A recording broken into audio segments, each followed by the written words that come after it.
ఇప్పుడు real estate ads కి చేస్తున్నారు. ఆ రియల్ ఎస్టేట్ వాడు టపా పెట్టేశాడు.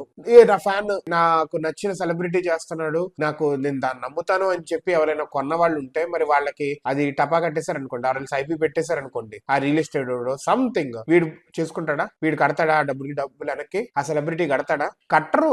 అప్పుడు వచ్చేసరికి నేను ఓన్లీ డబ్బులకి చేశాను అంటాడు. అదేంటి అంటే సినిమాలు కూడా మీరు ఒక రకంగా అలాగే, యాడ్ అంటే 1 నిమిషం 2 నిమిషాలు, సినిమా అంటే అదే ఒక 120 నిమిషాలు 130 నిమిషాలు. ప్రతిదీ కమర్షియల్ అయినా ఒక హ్యూమానిటీ యాంగిల్ అనేది లేదా, ఒక ఎథికల్ యాంగిల్ అనేది లేదా మీకు జీవితంలో? మరి మళ్ళీ ఎందుకు అసలు టోటల్లీ బైఫర్కేటింగ్ డిఫరెంట్ ఆపోజిట్ స్టాన్సెస్. యాడ్స్ లో వచ్చేసరికి తినండి అంటారు, దాని తర్వాత వచ్చే పాడ్కాస్ట్ ఏమో తినద్దు అంటారు. ఏంట్రా మీరు చెప్పే జనాలకి? సినిమా అంటే entertainment, okay, but this is when you are coming in to the commercialisation, commercial part, when you are selling something. సినిమాలో నువ్వు హోల్ సినిమాని అమ్ముతున్నావు జనానికి, ఎంటర్టైన్మెంట్ ప్రొవైడ్ చేస్తున్నావు అండ్ అది కల్పితం కాదు అన్నట్టు చెప్తున్నావు. కానీ ఇక్కడ వచ్చేసరికి this is consuming, going in to the body. You should be careful. అందరూ ఇంతలాగా ఎదవలు ఉండరు.